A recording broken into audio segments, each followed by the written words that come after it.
Hola a todos, soy un tío blancuetero y hoy voy a hablar de cómo se justifica la corrupción en España.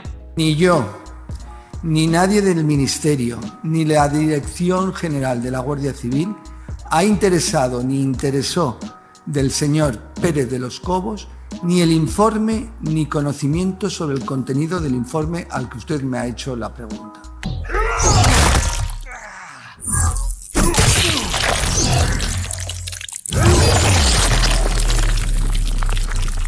Fatality. A ver, vamos a retrotraernos un poco e intentar explicar esta historia en condiciones. Bien, como era esperable, a partir de la nefasta gestión del gobierno, pues en distintos juzgados de toda España ha habido una avalancha de querellas. Y teniendo en cuenta toda la gente que estaba cabreada con el gobierno, pues lo más probable es que esto sea una constante los próximos meses. A estas alturas esto no debería sorprender a nadie. ¡A la cárcel el gobierno! ¡Venga, a la sombra! ¡Vamos, vamos! Y evidentemente, pues muchas de ellas tendrían relación con las manifestaciones del 8 de marzo. Y ahora mismo la cuestión ya no sería si el gobierno habría obrado de una forma negligente al permitir este tipo de eventos masivos a las puertas de una pandemia mundial. A estas alturas esto ya es una certeza. Lo que aquí se estaría preguntando es si esto debería derivar en algún tipo de responsabilidad penal. Es decir, si el gobierno y sus técnicos habrían permitido e incentivado estas manifestaciones a sabiendas de su peligrosidad. En cualquier caso, esto se ha de investigar y finalmente pues tiene que ser un juez el que decida si ha habido delito o no lo ha habido. Ya está, la cosa no tiene mucha más historia. Y bueno, parece como que desde algunas partes del gobierno pues no las tienen todas consigo. Y hace ya unos días pues algunos de sus palmeros y machacas pues ya empezaban a preparar el terreno para la que se nos viene. Por ejemplo, Pablo Echenique el pasado 26 de mayo tuiteaba enigmáticamente una sola palabra que decía lawfare. Y poco después, pues compartió un artículo que en el diario habrían escrito a finales de 2019. Lawfare significaría la utilización de leyes y procedimientos jurídicos para intentar derrocar a un gobierno legítimo. ¡Malditos jueces golpistas y franquistas! Y en el artículo, pues básicamente nos hablaban de que las audaces medidas que por seguro tomaría este gobierno del progreso, pues chocarían de frente con poderosísimos lobbies de poder económicos, políticos y mediáticos y todo tipo de conspiraciones judeomasónicas. Now let's talk about the mail. Can we talk about the mail? Y que todos estos poderosísimos poderes, ¿no? Pues instrumentalizarían un poder judicial que teóricamente se estaría extralimitando en su persecución continua a todas las acciones del gobierno. Y esto básicamente lo que hacía pues era allanar el terreno para justificar que si algún juez encontraba algún tipo de conducta delictiva en algunas de las actuaciones de algún miembro del gobierno, no sería porque estas actuaciones fuesen delictivas en sí, sino porque habría una terrible persecución judicial contra ellos amparada en supuestos intereses políticos y económicos. Algo que, por ejemplo, ya avisaba el periodista Luca Costantini en Voz Populi. El partido prepara un discurso duro contra los jueces, con términos como neogolpismo, para cuestionar la labor de los magistrados al mismo tiempo que Pablo Iglesias se acerca al banquillo. Esto, por ejemplo, lo pudimos ver en el caso de Isa Serra, donde distintos dirigentes de Podemos pues insinuaron prevaricación por parte de los jueces en una supuesta campaña anti-Podemos. ¡Jo, mamá, es que los jueces me tienen manía! Intentando así generar un poco pues estos marcos cognitivos que invitarían a la gente a pensar que en caso de que se les imputase, no sería porque Podemos o el gobierno hubiesen hecho algo malo. Al contrario, si les imputan, pues será un poco por las cloacas del Estado y por toda esta conspiración de agentes, ¿no?, que odian el progreso. Y claro, lo que estaba sucediendo en este momento es que ellos estarían reproduciendo este relato al mismo tiempo que se estaría pillando al Ministerio del Interior intentando interferir en un proceso judicial que les estaría investigando por el 8M. Tú eres muy bueno. Tú eres muy bueno. Y todos sabemos que el 8M pues es una fiesta de importancia capital tanto para el PSOE como para Unidas Podemos, que son los dos partidos del gobierno, que en esos momentos pues estaban compitiendo para cuál de los dos era más feminista y cuál de los dos defendía con más vehemencia los derechos de las mujeres. De hecho, esa semana pues la noticia era la guerra fría, ¿no?, que habría entre Carmen Calvo e Irene Montero.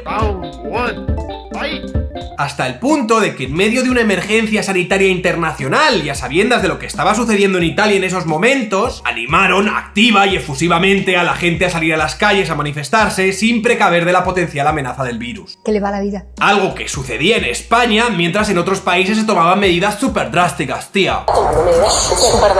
De hecho, somos el único país de Europa, y me atrevería a decir que del mundo, en el que el gobierno estaba animando a la gente a salir a la calle a concurrir en manifestaciones masivas paz en medio de esta emergencia sanitaria internacional. Más allá de que otros países pues lo cancelasen o no lo cancelasen o tal, no, aquí estábamos animando a la gente a que saliese a la calle. Este es el nivel de nuestra clase política. Y hay que recordar que en España pasó menos de una semana entre el salir todos a la calle que os va la vida en ello, al hashtag quédate en tu casa o te pongo una multa que te caes de culo. Y además utilizando la ley Mordaza, nene. Por ello, una pregunta muy legítima que se ha estado haciendo una parte muy grande de la población en España es si el gobierno pospuso el estado de alarma y animó a la gente a manifestarse a sabiendas del daño que esto podría causar solo por celebrar su fiesta de la propaganda feminista. Si habría habido dolo, si habría habido intencionalidad. Yo personalmente, y sobre todo después de ver las declaraciones de Irene Montero que se filtraron el otro día, lo achaco más a estupidez que a maldad. La estupidez gana por goleada. Pero esto, a fin de cuentas, pues es mi opinión, y al final del día el que tiene que determinar si ha habido maldad o ha habido estupidez tiene que ser un juez. O si me apuras, si la estupidez fue tan grande que merece depurar responsabilidades penales, que también puede ser. El caso es que este sería el dilema, no otro. El dilema sería este. Por mucho que algunos medios de comunicación pues intenten distorsionar los argumentos que se estarían utilizando contra el gobierno. Por ejemplo, el pasado 27 de mayo el País llevaba la siguiente noticia en portada: los expertos coinciden en que la manifestación del 8M resultó marginal para la pandemia. Miguel Lacambra apoya esta noticia, cuando saben perfectamente que a estas alturas lo que se reprocha no es que el 8M fuese el principal foco de infección del virus, no va por ahí, sino que el 8M fuese lo que motivó que se tomasen medidas tarde cuando el virus ya se estaba propagando de forma incontrolable. Y esto a vuestros lectores y a gente que busque activamente noticias que encajen con sus prejuicios, pues evidentemente se la podéis colar, pero a un juez no. Y a partir de una de estas querellas, hecha además por un particular, el socialista José Manuel Franco, delegado del gobierno en Madrid, pues fue imputado por un presunto delito de prevaricación al haber permitido la marcha feminista del 8M y otras 76 manifestaciones. Una noticia que además pues vino acompañada con la destitución del coronel Diego Pérez de los Cobos como jefe de la Comandancia de Madrid, y además responsable de los agentes que investigaban las posibles responsabilidades penales de los miembros del gobierno que autorizaron las manifestaciones del 8M. ¿Y cuál fue el motivo de este cese? Pues el motivo de este cese fue la negativa del coronel a desobedecer las órdenes de la juez que investigaba el caso, que era la magistrada Carmen Rodríguez Medel. Nada más ponerse a sus órdenes, la magistrada les dijo que esta investigación afecta al gobierno del que ustedes dependen orgánicamente, y les requirió absoluta reserva sobre la instrucción. No deben informar a sus mandos ni filtrar absolutamente nada. Me informarán solo a mí, les advirtió. Y vamos a ver, para empezar, toda instrucción es secreta. Pero fijaos que esto es algo que la juez quiso enfatizar, a sabiendas de lo delicada que era una investigación que afectaba al gobierno de España. Y sabiendo que los superiores de estos policías, desde Pérez de los Cobos a todos los que hay por encima de este, pues al final a quien tienen que responder es al ministro del Interior y a la jefatura de la Guardia Civil, que estaría en este caso a manos de María Gámez, que es una política socialista, ferviente feminista y que además fue puesta a dedo por el gobierno. Orgullosa ella de ser una mujer cuota, chavales, meritocracia al poder. Y a ver, yo puedo llegar a entender que es normal que si a ti te están investigando y tú eres el jefe del señor que está a cargo del equipo de investigación, pues tengas la tentación de interferir en esta para intentar salvar el culo. Por eso es importante la separación de poderes, que en España pues no se da. Que yo entiendo que en el país de la pandereta, de la prevaricación, de la corrupción y del tráfico de influencias pues se hagan este tipo de cosas, lo entiendo. Y se acabe incluso coaccionando a cargos para intentar sacar información de este tipo. Esto es un problema sistémico que tiene España y por lo tanto esto es lo que finalmente pues acabó sucediendo. Monográfico de lo que pasó. Al gobierno le llega la noticia de que la Guardia Civil le habría entregado a la juez pues una primera parte de unos atestados y no tendría ni idea de lo que contenían. Oye, ¿sabemos lo que dicen estos informes? No lo sabemos. Joder, pues hay que enterarse. Hostia, que nos están investigando. Ok, pues vamos a llamar al Guardia Civil que está al mando de esta unidad, que es Pérez de los Cobos, a ver si nos cuenta algo. Y el primero que le habría llamado pues es el superior inmediato a Pérez de los Cobos, que es el general Antonio Berrocal. Oye, estas diligencias que se han entregado hace poco, ¿sabes de qué van? No lo sé. Y en teoría el coronel de la Guardia Civil sabía que se estaba investigando esto, pero no sabía nada de la investigación. O eso es lo que él les dice. Y decidió conscientemente no inmiscuirse en la investigación para evitar verse en el dilema de tener que romper ilegalmente el secreto de sumario de una investigación judicial cuando sus jefes le preguntasen por dicha investigación judicial. Que esto es lo que pasaría siempre si se diese una separación de poderes efectiva entre el poder judicial, entre el poder ejecutivo y el poder legislativo. Algo que por lo visto sucede muy pocas veces. ¿Qué es lo que pasa entonces? Que acto seguido, pues Pérez de los Cobos recibe otra llamada. llamada. Esta vez ya no es de su superior inmediato, sino que es de alguien más arriba. Oye, ¿sabes lo que han entregado? No, no lo sé, no tengo ni idea. Oye, ¿y no te puedes enterar un poco del contenido? Y Pérez de los Cobos pues le contestaría que no, y que además pues no iba a preguntar a sus hombres. La siguiente llamada pues sería la de María Gámez, que es la directora general de la Guardia Civil, como ya os he dicho antes, y la llamada no era para preguntarle una vez más, era para comunicarle su cese fulminante. Sin rodeos, está usted despedido. A tomar. El motivo que le dio la directora fue que el coronel no había informado del atestado entregado por sus subordinados en el juzgado. ¿Cómo puedo informar de algo que desconozco?, contestó Pérez de los Cobos. Bueno, pues entonces por no articular los mecanismos adecuados para que el ministerio esté informado. Esta es una investigación delicada para el gobierno y tenemos que conocer lo que ocurre, indicó Gámez, reorientando el motivo de una destitución que la cúpula ya ha decidido, le dijo. O sea que básicamente a este señor se lo habrían cargado por no querer inmiscuirse en una investigación judicial, por no querer saltarse la ley y por respetar las instrucciones expresas de una magistrada. Y esto no lo han hecho de manera sutil, no han esperado unas semanas para destituirle, no, lo han hecho en nuestra cara y sin despeinarse. Esto en un principio fue negado por el ministro del Interior, ¿no?, el propio Marlaska, que en una sesión de control del Senado dijo lo siguiente. Ni yo, ni nadie del Ministerio, ni la Dirección General de la Guardia Civil ha interesado ni interesó del señor Pérez de los Cobos ni el informe ni conocimiento sobre el contenido del informe al que usted me ha hecho la pregunta. Lo repito, ni este ministro, ni nadie del Ministerio, ni nadie de la Dirección General de la Guardia Civil, evidentemente el Ministerio del Interior, nadie ha solicitado al señor Pérez de los Cobos, al coronel Pérez de los Cobos, ni el informe ni el acceso al contenido del informe. Sí, ¿seguro? Y argumentaba eufemismos como que era un proceso de reestructuración basado en la confianza y un nuevo impulso para la Guardia Civil y no sé cuántos eufemismos más. La sustitución, cese del coronel Pérez de los Cobos es única y exclusivamente debida a esa política, vuelvo a decir, de política razonable, normal, de reconstitución de nuevos equipos. El proceso natural de sustitución fomentado o basado en la confianza, vuelvo a decir. No tiene ninguna otra cuestión, ninguna otra razón, y también para hacer referencia a un nuevo impulso de la Guardia Civil.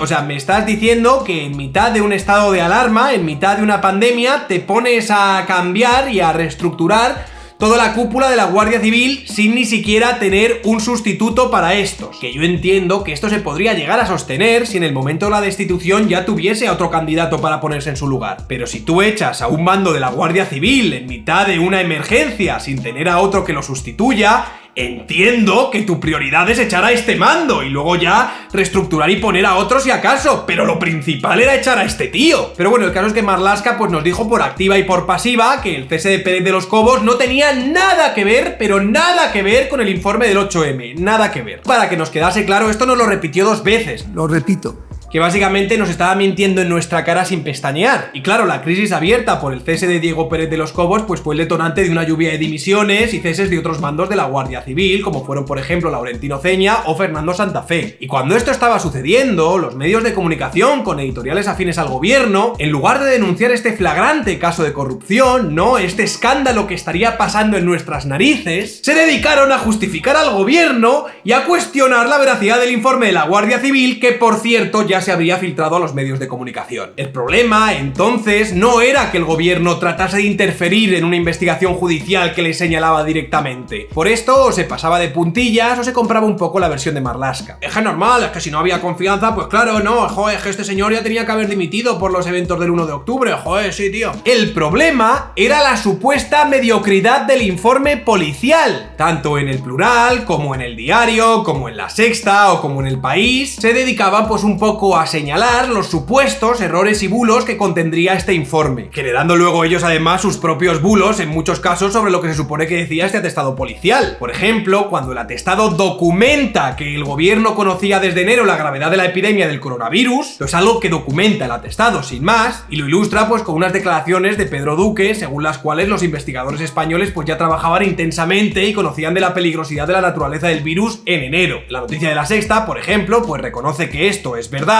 pero lo cataloga como un bulo o información errónea porque a estas alturas no había evidencia de contagio en España. El problema es que en este caso, por ejemplo, el informe no dice que durante esas fechas hubiese evidencias de contagio en España. Claro, La Sexta lo que estaría haciendo es desmentir algo que el propio informe no está diciendo. El informe simplemente documenta lo que el gobierno conocía del virus desde enero. Eso está ahí, para una investigación de esta naturaleza pues es relevante de saber para un juez. Pero documentar esto en un informe a La Sexta le parece un bulo. You are fake news. Y no os engañéis, esto es básicamente lo que han hecho todos los medios con este informe policial. Por un lado, el informe documenta una serie de datos y por otro, pues los periodistas se visten de jueces para interpretar, ¿no?, estos datos y señalarlos como irrelevantes. Y que vamos a ver que puede que lo sean, pero esto lo tiene que decidir un juez, no Antonio Maestre ni Pablo Echenique. Y es cierto que era un informe que tenía sus inexactitudes, como por ejemplo confundir la declaración de la Emergencia Sanitaria Internacional de la OMS con la declaración de pandemia. Esto el informe lo confunde, pero esto al final pues es una tecnicalidad que ya avisó la OMS, que dijo que describir la situación como pandemia no cambiaba la evaluación de la OMS sobre la amenaza que el virus representaba cuando solo era una emergencia sanitaria internacional.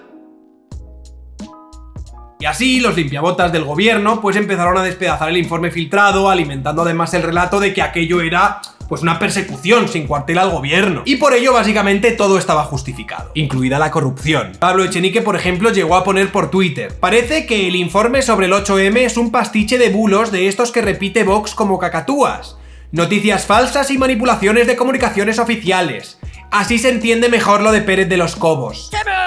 O sea, un portavoz de un partido del gobierno reconociendo de forma implícita que el cese del coronel de la Guardia Civil habría sido efectivamente por no querer colaborar con el gobierno, por no querer intervenir en la unidad de investigación que estaba preparando ese atestado para la juez. Pues que mira qué cosas más feas decían en el informe, pues normal que lo cesen, ¿no? O sea, la desfachatez era de tal calibre y el descaro era de tal magnitud que es que ya era difícil de encajar la cosa, difícil de encajar. Y ayer ya se dio el golpe definitivo cuando se acabó filtrando la nota reservada que especificaba los motivos reales del cese de Pérez de los Cobos. Esta nota, que se filtró al Confidencial especificando los motivos de esta destitución, diría: por pérdida de confianza del Ministerio del Interior por no informar del desarrollo de investigaciones y actuaciones de la Guardia Civil en el marco operativo y de Poder Judicial con fines de conocimiento. ¡Boom! Madre mía, Marlaska, la que te han liado y encima te lo han dejado por escrito. Bueno, esto en cualquier país decente hubiese dimitido tanto el ministro de Interior como la directora de la Guardia Civil, María Gámez. Los dos a la calle se habrían ido. Y rapidito además. En España evidentemente no. Marlaska dijo que no, que la cosa no iba con él y lo que en teoría era pues un nuevo impulso para la Guardia Civil y una reestructuración basada en la confianza, pues se acabó convirtiendo en otra cosa. Ahora la destitución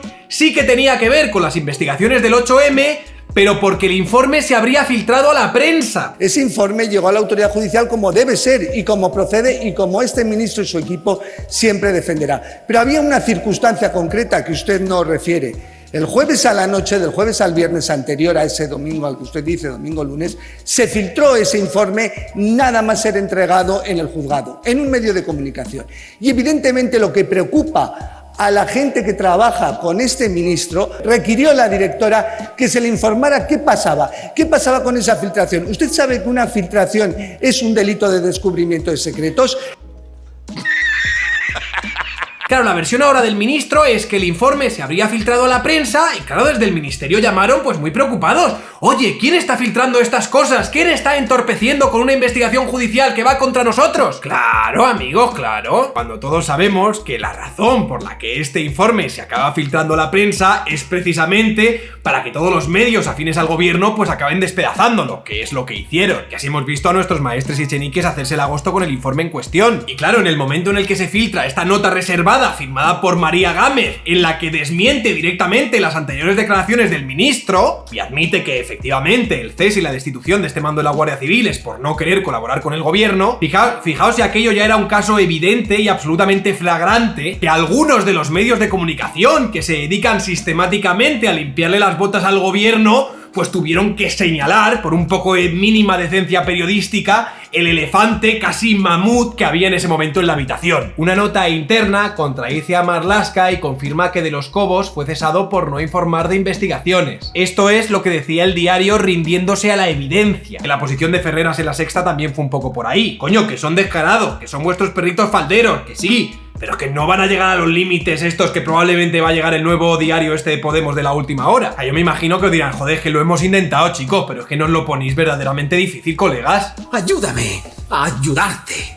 Y uno, pues no para de sorprenderse al ver que los comentarios en la página del diario a esta noticia en cuestión no eran críticos con las actuaciones del ministro, o si quiere ser más equidistante, con la corrupción sistémica de este país, que incluso podría llegar hasta entender, cuando ya te ponen en la cara, ¿no?, que tu gobierno del progreso pues está intentando interferir en investigaciones judiciales. Entiendo que puedas, pues no sé, intentar salirte de la personalización de la culpa, ¿no?, de decir, joder, qué cabrón es este gobierno, e intentar ser un poco más amplio de miras y decir, no, joder, es que todos son igual de corruptos, es que el sistema está podrido. Entiendo que salgas por ahí, lo entiendo, porque es cierto que mientras no haya una separación efectiva de poderes, pues estos episodios se seguirán dando gobierne quien gobierne. A veces nos enteraremos y a veces no. En este caso nos hemos enterado, que al final, hasta cierto punto, lo escandaloso para mí ya no es que se haya dado un episodio como este, que es algo esperable en una democracia como la española. Para mí lo que me parece escandaloso de este caso, lo que me sorprende, es el sentimiento de impunidad que desprenden estas personas al hacer este tipo de cosas, que encima nos la restregan por la cara y siguen intentando salvar los muebles como si aquí no hubiese pasado nada, volviéndonos a engañar y volviéndonos a engañar y volviéndonos a engañar ya por enésima vez, tomándonos por gilipollas integrales. Esto es lo que más me escama de este tema. Por eso podría entender que personas más afines al gobierno, en lugar de señalar esto, pues se abstrayesen un poco y hablasen un poco de la corrupción sistémica de este país. Lo que me sorprende de cojones leer en los comentarios de la noticia del diario es que lo que estaría demandando la gente que está comentando en esta noticia no es que le cuenten la verdad, no es que el diario les informe, no es que el diario cumpla con su labor de periodistas por una vez, no va por ahí. Lo que demandan al diario, lo que le critican con total unanimidad además, es que el diario no haya distorsionado los hechos para dejar en buen lugar al gobierno. ¿Dónde contradice la nota lo dicho por el ministro? ¿Dónde? Se pierde confianza en aquella persona que no te comunica actuaciones y está bajo tu autoridad e incumple sus deberes. Punto. No logro ver en qué contradice la nota con lo manifestado por el señor Marlaska. Que la derecha interprete el texto como más le interese, lo entiendo. Que este medio o Ferreras hagan la misma interpretación, no lo entiendo. Que fijaos lo cristalina que tiene que ser la situación para que el diario o Ferreras se tengan que rendir a la evidencia. Fijaos lo clara que tiene que estar la cosa. Pues desde luego no es lo que esta gente quiere y no es lo que esta gente demanda. ¿Pero es que hay que justificar un cese de un cargo de confianza? ¿Del que los medios ya decían que cocinaba un informe contra el gobierno que le había dado su confianza y en el que se mentía a sabiendas de que se mentía? Que oyen un poco campanas y no saben dónde. Mal titular y muy negativo para un periodismo objetivo. Por favor, no caer en el sensacionalismo. La noticia demuestra exactamente que hubo falta de confianza y además no con el ministro, sino con su jefe superior, la directora de la Guardia Civil. Cuidado, no pongamos leña al fuego. Pero vamos a ver. El diario.es atacando con un titular tendencioso al gobierno. Ignacio Escolar, aclárate, por favor. Este es el periodismo independiente que dices. O sea, el diario reproduce una noticia que tiene que dar, porque la tiene que dar, que tiene que ser crítica con el gobierno, porque es que la naturaleza de la noticia es así. Y le recriminan que, joder, que es que ellos creían que era un periodismo independiente este. Esta es precisamente la respuesta de los lectores del diario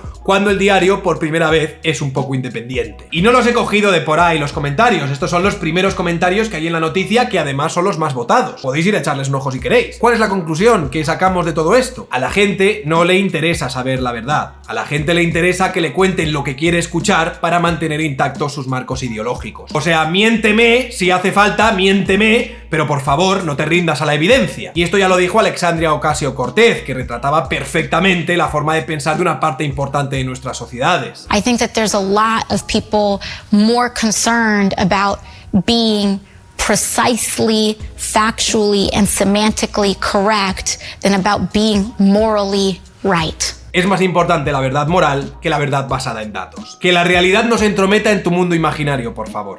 Y así, amigos, es como se justifica la corrupción. En el mundo real, en el mundo de los hechos, pues tenemos un caso flagrante de corrupción, en el que un gobierno intenta interferir en una investigación judicial de la que ellos son parte. En el mundo de las verdades morales, de las verdades políticas y de las verdades ideológicas, nuestro pobre gobierno progresista pues es fruto de una cacería judicial a manos de jueces con vocación golpista al servicio del fascismo. Y cuando la gente exige que se le mienta, Cuando la gente exige ser sometida a la arbitrariedad de nuestros poderes políticos, entonces creo que la cosa tiene difícil solución, amigos. Siendo ser yo el que os lo diga. Soy un tío blancuetero, dale like si te ha gustado el vídeo, compartid y suscribiros al canal. Quiero dar las gracias a toda la gente que me apoyáis para que pueda seguir haciendo vídeos, a todos los que los compartís, a todos los que lo veis, a todos los que me apoyáis por PayPal y a todos los que me apoyáis por Patreon. Y a los que se dejan todos los anuncios en los pocos vídeos que tengo monetizados, a esos también. A mis privilegiados opresores machirulos señoros y otros tíos blancos hetero,